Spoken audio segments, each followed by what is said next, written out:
My personal. I hope you don't hear my cat in the background. Oh, we love cats.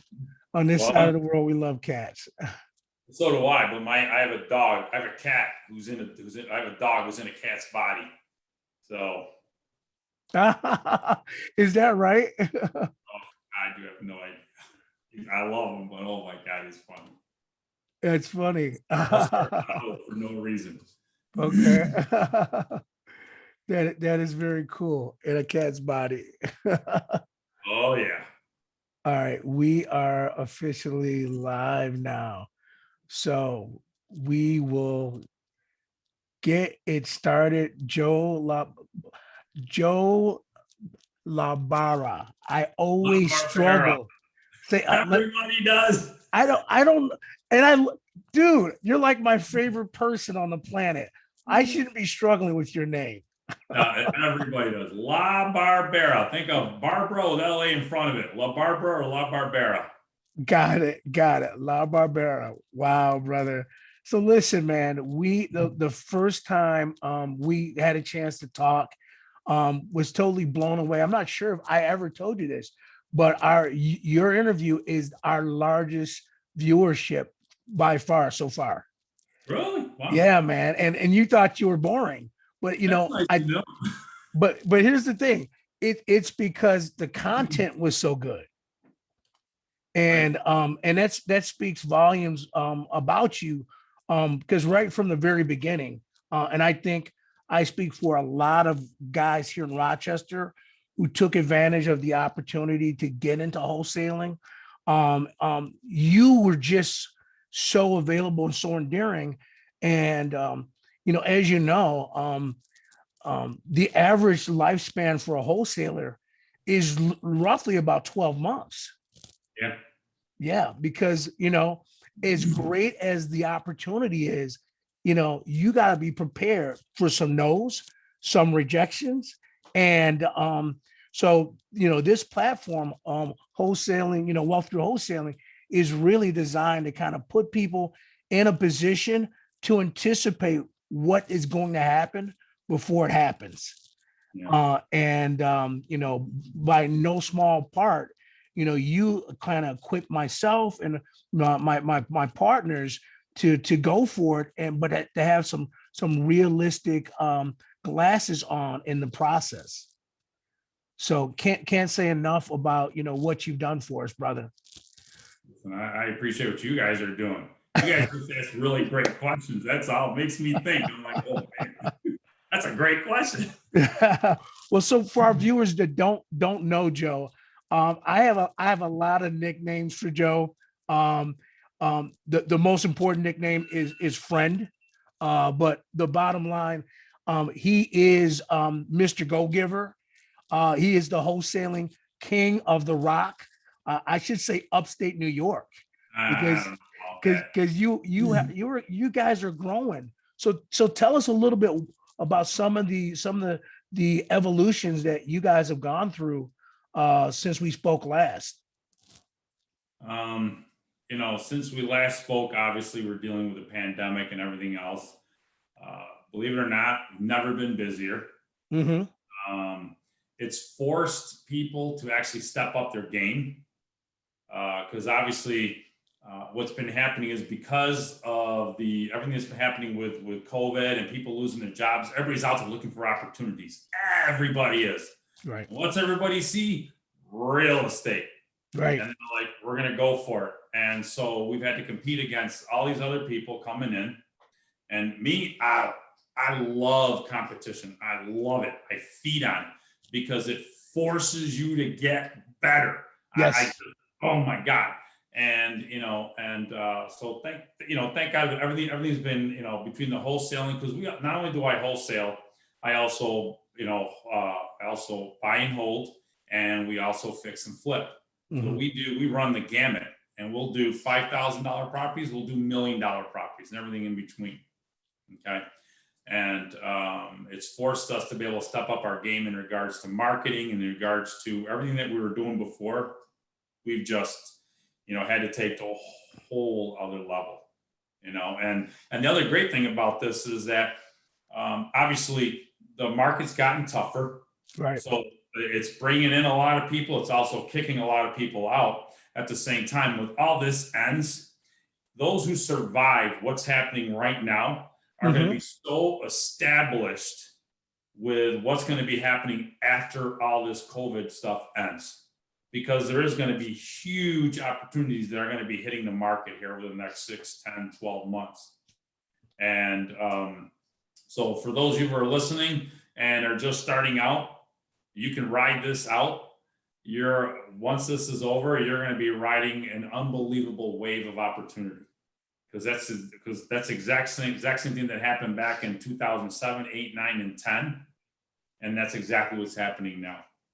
So it's been very interesting and extremely, exciting to be able to help people out. So Joe, for my viewers that haven't had the opportunity to see your first podcast, can you share a little bit about the force that literally drove you to become an entrepreneur? Well, graduated high school, didn't graduate college. I'm terrible at computers. You're lucky I'm even doing this, okay? Because it's the same buttons. If it's not anything different, I'm done. I'll use my computer to level the table on the leg on my table. Right. Okay? My assistant does all that. So I didn't really have a whole lot of backgrounds. More broke than a tree in an ice storm. I started again. Most people know my story. I had to start over again at 36 years old. I went back to mowing lawns for $12 an hour. And then got back into construction, and I don't have a future. And I remember, I still remember this one gentleman said to me, if you want to know where you're going to be 30 years from now, look at someone who's been doing what you're doing for 30 years and you'll have exactly what they have. I'll never forget this because that day I was with a guy who'd been doing construction for 30 plus years, drove a piece of junk truck, and was asking me to borrow $2 so he could have money for the brake trucks and get a cup of coffee. And I'm like, oh, no. Wow, that's surreal. Yeah. So, and I knew and I've always loved real estate. So I knew that, there was a huge opportunity there. And it just scared me to death to see what, how many rich construction workers do you know? None. No. Exactly. But there's tons of millionaires in real estate. So that's what drove me, because I didn't have an education, and you don't, I'm not telling people not to get an education, or you don't need to have it here. At the same time, it's a whole different playing field here. Right. But so, one of the things that you kind of bring to light is that, me being an educator, I will go on record to say that sometimes our U.S. system of education worked to our demise when it comes to really tapping in to the opportunity, which is America. Because as you know, there's plenty of immigrants that come to our country, but because they don't have that same programming, they immediately see opportunity where for some of us, we're blind to it. I agree. And America remains and always will be, the land of ultimate riches, if you're willing to put the sweat equity in and get some specialized knowledge, which is, the blueprint of every success story. Absolutely. I totally agree with that. People die to come here. And all we have to do is walk out our front door and we're there. Absolutely. Absolutely. And I don't take that for granted. I just don't. Believe me, I'm very thankful and very grateful for my life the way it is now compared to how it was when I was mowing lawns at 36 years old, making $12 an hour. Right. Right. So, it's yeah. So could we speak to a little bit specialized knowledge? Sometimes you can fail forward in wholesaling, but at the end of the day, you got to have you need to know some sense about the specifics of the mechanics that make this work in order to be successful. Could you share with us your journey of acquiring that specialized knowledge? I now understand that when I started this, there wasn't a whole lot. There was no Zoom, none of this stuff. So, it's for yourself, by yourself, and with yourself. That was it. Right. It wasn't YouTube, and there's so much free stuff out there. Right. Basically, I knew I had to go about the business of doing. Mhm. Like the saying goes, done is better than perfect. Right. And what I mean by that is that a lot of people wait till everything's perfect. And I just went out there and I just started learning as I was earning. But yes, I did go out and I did try to reach out to people to see, what they were doing. It's a lot easier now, especially with the internet and cell phones and YouTube. And I mean, there's rolling universities anywhere you go, whether it be your car, like even these kinds of podcasts. Mhm. Yes, I made mistakes. I knew I was going to make mistakes. So I'm not perfect. Nobody is. Mhm. At the same time, only thing I figured out was, okay, I got to fill out this piece of paper. I got to fill out this piece of paper, and this piece of paper is going to get me my money. So I got Mhm. really good at filling out these pieces of paper. Okay. One was a purchase offer. The other one was assignment sheet. Mhm. And then obviously, we'll probably start talking about marketing and everything else, but there's so much information out there right now that it's absolutely impossible not to be able to get the knowledge that you need. Right. And that's whether through your local real estate groups, through podcasts, through YouTube. Again, there's so many different ways to get this information. We didn't have all that. Now there's just no excuse. There is Right. no excuse whatsoever in my mind. So was it just a process of you taking action and learning as you were earning that really allowed you to, have your success? Or were you able to latch on to some specific mentor or mentorship that kind of gave you some of the momentum that you now experience? I had to learn on my own. Uh, Okay. and Okay.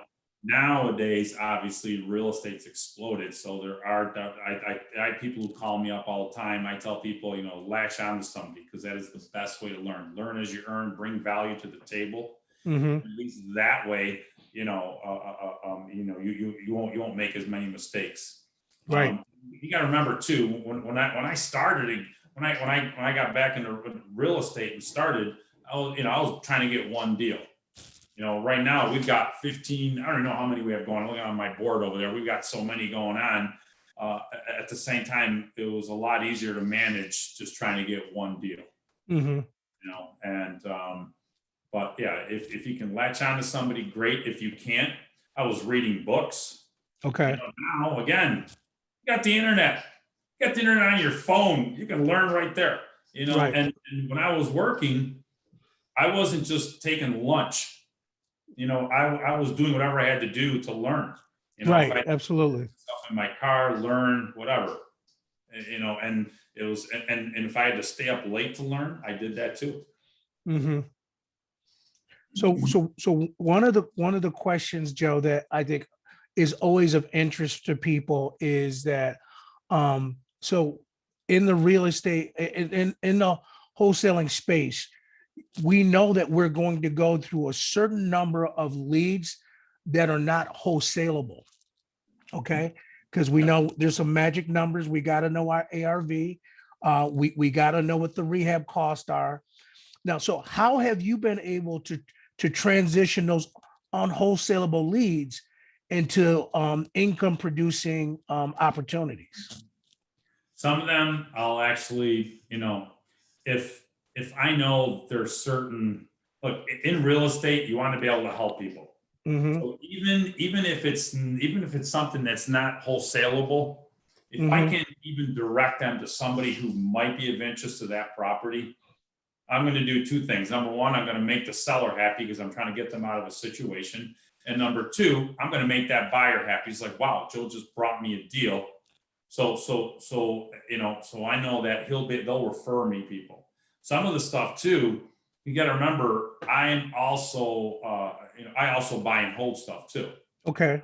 So if it fits what I'm looking for, I'll buy it. I'll definitely do that. but there's other investors that I'll refer stuff to. I don't care if I make money or not on it. You know, now back then I was like, oh, please, even $100, something, you know, or else trying to get something. At the same time, there's tons of deals. You know, if I find something that has, you know, there's not enough equity, I know people who do rent to owns or will do subject twos. I'll refer them to those people. Okay. All these people, here's what's going on, and I'll connect them. Gotcha. Okay. So you're a broker in some scenarios. Yeah. Now, because I know you do buy holds, you do your own fixes as well. Yeah. Tell me a little bit, and more importantly, tell our viewership as they make that transition from 100% wholesaling to some buy and holds and some fix and flip opportunities. What do you look for in the numbers that make all the difference, so that you have that that compass of, you know, where this deal should be headed? You know, it just obviously different areas, different cities. I'm in Rochester. I was going to talk about Rochester. For me, Joe, real quick, do you have anyone from your team joining us? I see Pamela in the waiting room. Oh, she was probably just going to be probably just listening in. I didn't realize that she was coming in through there. So do you want me to bring her in? I mean, she's more than happy. She's not. I doesn't really. She's just does some.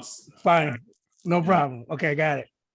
But I know as far as for some of the. Oh my gosh, I just lost my train of thought here. For properties. So basically, the properties that I look for, the ones that buy for the fix and flips, I like to make sure, you know, if it's a property that goes to about $200,000, I want to leave at least a 20% profit margin. And okay. So if it's 200, you want to leave at least 40, 300, 60. Does it always be that way? No. At the same time, I want to know that if I buy that property, I'm going to leave enough of a spread on there that no matter what, if I have a $30,000 profit on this thing and I screw up by 50%, I'm still going to make $15,000. Okay. So, and my main thing is that what I also like to look at is, and everything I'm talking about, I've done through wholesaling, everything. So even though talking about wholesaling, this also affects anybody who's buying, holding, fixing, and flipping. So my main thing is that I like to do value plays. I want something that's here, and then when I'm done, it's going to be worth here. So you're creating equity in the deal. Yes, definitely. I need to make sure that there is more than enough profit on there, and some people get upset at making $15,000. Some people are like really excited. If you're going to spend $300,000 and make 15 grand, that is not a deal. Okay, in my eyes, because you have to take your time versus the amount of work. So you average, 30 days to buy it, 30 to 60 days to fix it up, sell it within the first 30 days, 45 to 60 days for a qualified buyer. You got 6 months of hold time. Right. And if you're making $15,000 and you have a partner, and by the way, you're talking about capital gains, 20 to 32% on 15 grand, you're going to net somewhere between $9,800 and $10,400 for 6 months worth of work. You're going to make $5 grand. Your contractors are going to make more than you. Right. So you have to be able to know your numbers, and each area is going to be different. Right. And so your point is well put, because, I think there is a glamour, if you will, of getting into rehabbing. And because we see it on HDT TV, these guys, zombie houses, it appeals to your ego to go in and take a vacant house and make it look beautiful. But to your point, Joe, if you don't really know your numbers, your contractors might end up making more than you are. Oh yeah, see it happen all the time. And you're right. When they see those shows, there's we've talked about this before. There's a big romance with real estate. Everybody wants to get married to real estate. And what I tell people is, Yeah. okay, how many marriages end in divorce? Over 50%. Okay. So be careful. Yeah. And houses don't love you. They don't care. Yeah. Yeah. So tell me about how your numbers look when you think about your buy and holds. Because I speak to a lot of people, many of which are more on the creative side of building their portfolio, and it has to do with cash flow. So tell me a little bit about that. How does your cash flow scenario? I look at properties. If I want to buy and hold something, and I do the exact same thing when I'm wholesaling out a property. If I'm talking to somebody who wants looking for rentals, I tell them, with me, you make money three ways. One, when you buy it with a price. Two, in the middle with the rental income, and three, on the back end when you sell it. Okay. Oh, that's strong. Absolutely. That's strong. I like that. So if you're a wholesaler and you want to sell to people, and you want people to be breaking down your door, instead of you trying to find your buyers, they'll find you when you bring them those kinds of deals. Okay. I'll use a real life example. Years ago, about 7 years ago, I bought a package of properties, and I bought 15 of them. It was one of the biggest deals at that time. It was one of the scariest deals I did, but it was a fantastic opportunity. It was through a bank, and a local bank, and I was able to get it. Well, the houses were worth, it was 15 houses. They were worth probably around $900,000, and I was able to get them for $500,000, $502,000. And I sold some, wholesaled some, and flipped, right there at the closing table. I ended up with 10, and then I flipped one. I have the other 9. Still have them today. And so I was into them for $300,000.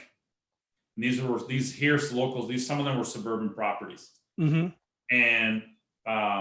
they were cash flowing okay, but through the years I raised the cash flow. Now you got to remember, at that time I was in them for $300,000.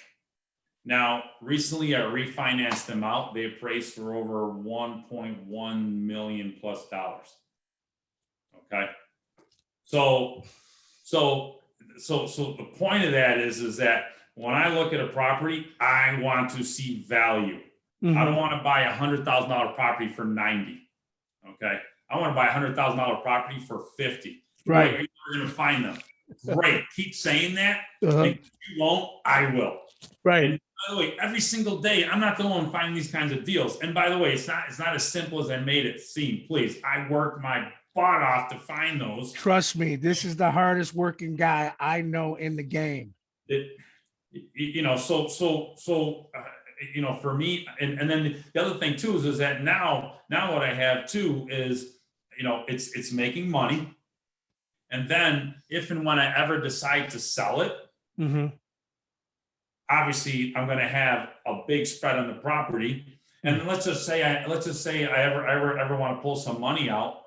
Okay. And by the way, I was able to actually pull money out at the refi. I pulled out a nice chunk of change, and my tenants are paying for it. And by the way, I'm still at somewhere. I think my loan. I think I'm like around 51 or 52% loan to value. So I have like 50+% equity in just this. That's just one of the packages I have. So if I ever need to go get money, I ever need to go to HELOC or whatever, I also have that there too. So in this case, it's not 3 ways, it's 4 ways, because I can also pull money out if I ever have something, ever need something, and it's available to me. So I even hate saying the word retail. It gives me agito. I can't even, it drives me crazy. Okay? The word retail gives you the EBGBs. Oh God, I can't. But look, but what works for me, it may not be for somebody else. Some people don't mind buying retail and things like that, and that's fine. I'm not telling people not to. It's just for me. I want to know that if I ever have to sell, because if the economy fell if real estate fell by 50%, which is not going to in Rochester, I'm still going to be okay. Okay. I want to be covered. I'm not going to be leveraged at 90, 85, 90, 95%. I'm just not going to do that. So I have that comfort. Got you.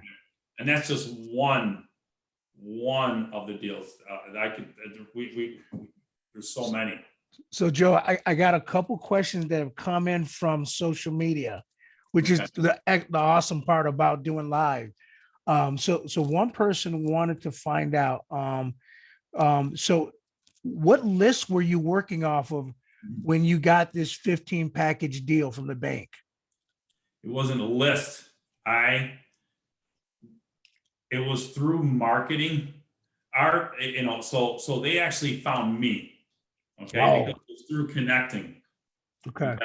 No matter what, we're professional marketers first. Our byproduct is real estate. And once everybody realizes that, I'm a real estate investor. No, you're not. Okay. Because if Earl has $1 million cash and I'm broke, and Earl wants to buy properties and I want to buy properties and I'm broke and I'm advertising, I'm marketing, hey, I want to buy houses, and Earl is not, they're going to call me. They're going to call Earl. Right. The person that that's visible, right? Yes. That's exactly. So I was able to get that through marketing, through networking, through connecting. And it was a real estate agent. She goes, Joe, listen, I have a package deal you might be interested in. And I said, absolutely. Mm-hmm. So those deals found me. And it wasn't because I'm any better than anybody. I just knew I'm a professional marketer first. My byproduct is real estate. And every single day, it's not about I'm a real estate investor. No. How do I let people know that I'm looking for properties? How do I let people know that I need them to call me because I want to buy their property? Gotcha. So that's how I found it. That wasn't through a list. So, and yes, I have used lists. Okay. At the same time, some of my greatest deals have come from people bringing them to me just because they know me. Because I connected with them. So for all of you people out there, marketing is the basis for everything. Okay. All right. So the follow-up question to that is, of all of your means of marketing that you've delved into right now, what's your sweet spot? We're doing lists also. We are getting properties off of lists. The craziest thing, and it still works, is people actually just saying, hey, we have a property. We're getting calls from real estate agents. We're getting pocket listings because we're constantly out there connecting. Okay. Every day. And, some people, I had a conversation this morning with a guy. He's just like, who should I be calling? I'm like, you got to call these people, call real estate agents, call attorneys, call other real estate professionals, call appraisers, call people who are out there, let people know. My philosophy is a house a day keeps the creditor at bay. And what I mean by that is that every single day you got to call, you got to talk, you got to look at something with a house, right. Something. And the last 7 or 8 houses we've gotten, I think 5 out of the last 8 we've gotten from people who've actually just contacted us personally, say, hey, we've got these properties, and we've gotten some fantastic deals. Okay. And a lot of people are like, well, John, I have those kinds of connections. You got to start somewhere. I didn't have them either. Right. Okay. But through the marketing, I started building, and every single day I'm calling people. And don't just call people once. Oh, I called that guy a month ago. He forgot about you. Forgot about me. Absolutely. Absolutely. And for you guys out there, one of the pieces that I've recently put in my arsenal from talking to people like Joe is that when you call people, all right, first of all, be very transparent. Let them know, that you purchase properties, your local buyer, but then ask, how many offers have you taken on your property? Because that tells you a lot. First of all, it tells you, if they've taken a few offers on their property, maybe they're not 100% realistic on what they think their property could sell for. Mhm. And that gives you a little information to work through right out of the gate. But to Joe's point is sometimes the fortune's in the follow-up. So Joe, if you could share any deals that come to your mind where it may have taken one or two conversations or appointments before you were able to take it the full way. Well, here's the thing. Statistically wise, when you're calling people, you're basically in sales. Okay. Mhm. So statistically wise, the broke salesperson ends up calling a lead 1 to 2 times. The ones that are making 6 to 7 figures per year, minimum 6 to 8 times per lead. Okay. Now we've had leads. We had perfect example. We had one we were working on for a year. Follow up for a year. We followed up with, and it was a place over a nice part of Rochester, and we ended up with a total of I think it was a $40,000 fee. Wow. Okay. Now it took a year of follow-up, so it wasn't like we were mixing cement. Right. Okay.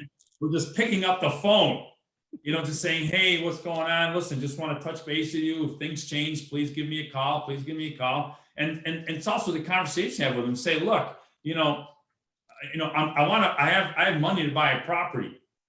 I want to spend it on you. I'd like to buy your property. So it's not just about, well, I want to buy your house. Call me if you think of me. Listen, I have cash.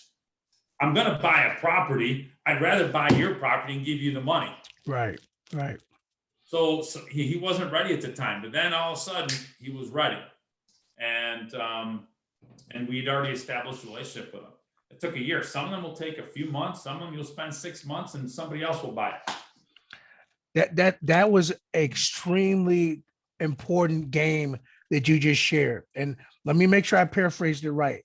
So Joe, you said that the average salesperson is going to have one, maybe two follow-up conversations. That's But the broke ones. However, the sales professionals are going to have on average 6 to 7 conversations before the sale is done. Yeah. Well, yeah. I mean, look, sometimes some will take you 4. Some will take you, we don't know. But the average sales professional who does those kinds of calls, who averages 6 to 7 figures per year, you got 6 to 8 calls per lead. Now, some of them are going to tell you not to call.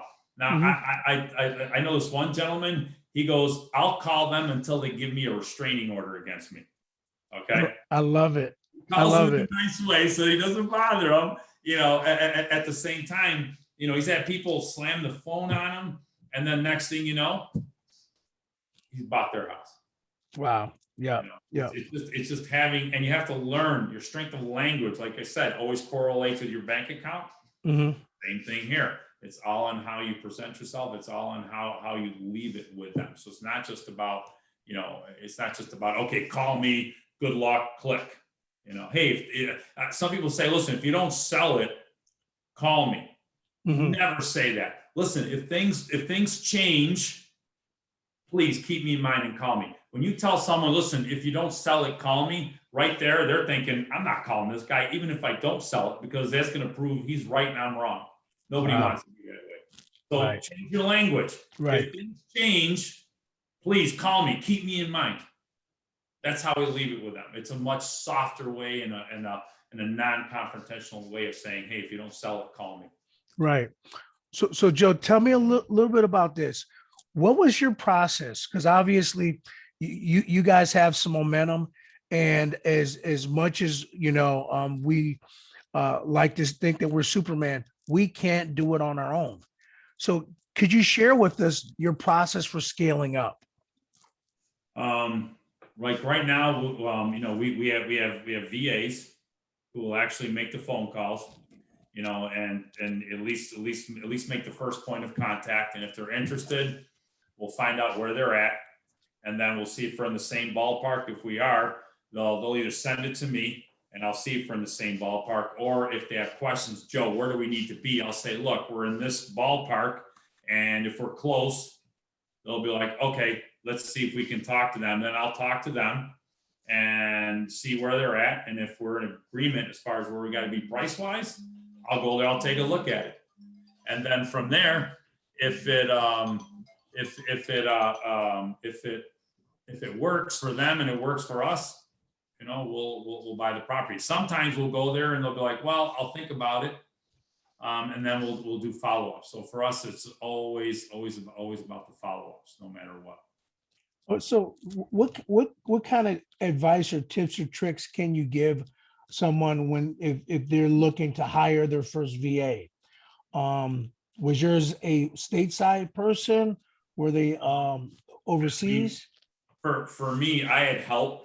Now there are companies that do work strictly for real estate professionals, which you can hire. I mean, they're from outside the country. You can pay them by the hour. We give them an incentive. If we sign a purchase offer, they get paid.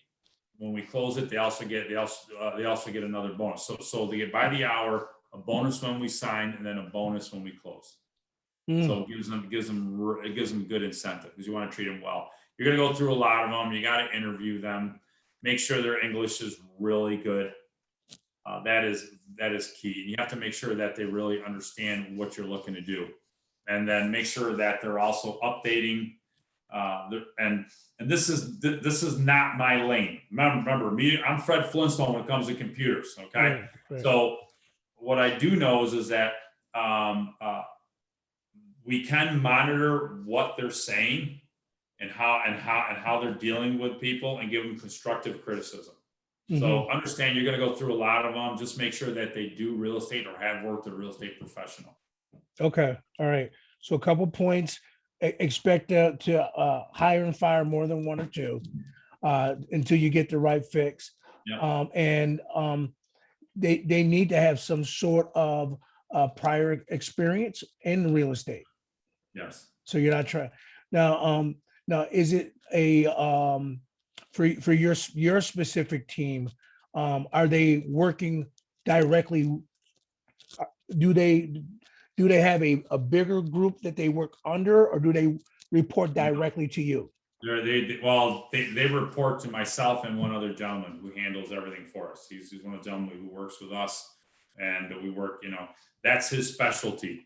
Is the VAs, the list, the system, and then I come in and I say, okay, let's see. You know, I do the negotiating. I go to take a look at it, and then see if it's worth pursuing. Okay, all right. So same idea, you know. So how were you able to scale it when it came to the properties that you're currently flipping? What did that look like? Well, I got partners, you know, and because it got to the point where you get so busy, you know, and when I tell people, you start feeling like an 8-slice pizza at a party for 12, and then the 12 are bringing people.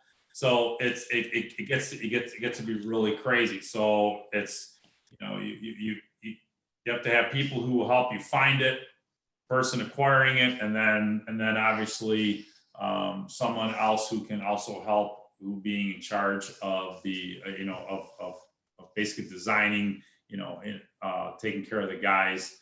You know, I also do that too. But if you think about it, we're wholesaling, fixing and flipping and holding. So even though I also have a management company that also handles my properties, we're still managing what they're doing. We're still handling day-to-day operations. And then also, you also figure the marketing too. So there's, you gotta, I stay in my lane. Like when it comes to designing, I'm terrible. Oh my God, I'm terrible. That's not my thing. I let my partners handle all that stuff, you know? But my thing is the negotiating, you know, and you know, locating the properties or acquiring them. And so, you know, what comes to my mind is the show my wife loves, where they have this team. One is one is more like the Joe Butler. He he finds the property, he negotiates. Then they have one person that's more on the construction end of it. Another person is more on the making it aesthetically pleasing, and then they Yeah. have the real estate agent. Yeah. And so they each have their own role. And so in this system of yours, who's the guy that keeps everybody on budget?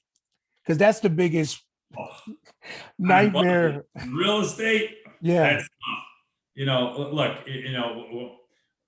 we'll go over. Hmm. At the same time, we leave enough spread on the property, we leave enough meat on the bone to make sure that, we just did a property, we just finished it about a week ago. We probably went around, we figured it'd be around 35. I think we're closer to 45. Okay. At the same time, we're going to be just fine. Okay. So it's just something, you run into things, Yeah. you're opening up Pandora's box. Hmm. And, we didn't expect to spend, $4,000 doing a driveway. Hmm. But it helps sell the property and help, increase the price. So we Yeah. try to stay in budget, Right. No. So that's so yeah. I mean that's one of the um more important things when you are going in that lane, that you have someone who can tell you in advance when you're going off the rails, and then when you go off the rails, they can find ways of cutting spending so that you're not super over your intended budget. Now, the other end of that too, Earl, is that if I find a property where the numbers are so tight and I have to be 100% perfect, Hmm. how many of us are perfect? No one. Nobody is. So that kind of makes me examine, okay, obviously my thing is 1% doubt, I'm out, which means if I have any doubt, I'm not going to do it. Either that or I'll wholesale it out or find it, something else to do with the property. But it's good to have someone to keep you on track. Mhm. Sometimes it just can be a little tough, especially if you have multiple projects going on at once, which we do. Right. But again, we want to make sure there's more than enough spread on the property to cover it. Gotcha. Now, you mentioned this, and we're almost at the top of the hour, so we're actually winding down here. But you mentioned that you had a deal, and it came to you through a real estate relationship, a real estate agent relationship. Yeah. So can you share with our viewers, because a lot of newbie wholesalers, they actually believe that real estate agents and wholesalers are on opposite sides of the spectrum, and as opposed to really being partners. So could you kind of debug that myth, and maybe even go a little further to share out how you developed your relationships? Look, I've gone through a ton of real estate agents. A lot of them don't even know what wholesaling is. A lot of them, when they know what it is, they'll run. So you have to find an investor-friendly real estate agent. There are plenty of them out there. Okay. With the agents that I deal with, they know that, number one, I'm going to perform on that purchase offer regardless. Okay. You have to give them that confidence. All of a sudden, you get something under contract and you have to put down $500. You're like, I don't have it. They're like, okay, how are you going to buy this property? So either let them know what you're doing. Not all of them are going to want to work with you. That's okay. At the same time, as you start rising through the ranks and all of a sudden they start seeing you actually buying and holding them or fixing and flipping them, they're going to come right back to you. Mm-hmm. For me, when I deal with an agent, I've wholesaled a ton of properties that agents have brought me. At the same time, they also know that I have the ability to close on them. Okay. In the beginning, I did it. Are these off-market properties or MLS properties? Both. Okay. I had tons of agents bring us off-market properties where we wholesale them out. We're still doing them. We just did one a couple of weeks ago. We just did one a week ago. Actually, we did two. Actually, three. I'm sorry, we did three from the same guy. And he keeps bringing us properties, but he knows that no matter what, we're going to perform. You know, it's going to get taken care of, and we want to make sure to put the seller. You got to make sure to take care of the seller. It's not just about you. When you find a good real estate agent, take care of them. On some of the smaller deals, I'll actually give them a bonus just to make it worthwhile for them, because real estate agents work their butt off. And a lot of times I'll say, look, if you bring me a deal, I'll give you both ends of the deal. I'll give you the full 6% shot. Okay. And understand, on a $100,000 deal, if there's two agents, they make $3,000 each. And if they have a 50-50 split with a broker, that agent's going to make $1,500. Right. And then they also had to pay for advertising, and they had to pay for gas and everything else. And then they also have to pay taxes on that $1,500. So for all that work, they may end up with $700. Right. You know, and you're going to make thousands. You know, spread the wealth. Yeah. Take care of them, and I promise you, they're going to come to you first. Right. No, that makes a ton of sense. That makes a ton of sense. Yeah. All right. So let me end our podcast by obviously saying how much we appreciate your time, man. We don't take it for granted at all. And so I recently started asking this question of our guests, and it's interesting how creative the answers are. So here's the scenario. Okay. All right. You're in a new city. All right. No money, no connections. All right. How do you do a deal in 30 days? First of all, I would get on the internet. I'd find out where the local RIA meeting is, the Real Estate Investment Association, get connected with them. I would go on and I would see, whether it be through Craigslist, Facebook, Marketplace, wherever, find out who the real estate agents that's there that you see the most, contact them, because the ones that have the most investment properties are the ones you want to call, because they're the ones going to deal with that. And then I would also start posting on there, because again, people have to know you're looking. Okay, put on there, investor looking for properties, have cash, or whatever the situation is. You're looking to sell, call me. You have a house with a tarp on, call me. You have a house overflowing toilet, call me. I want to buy it.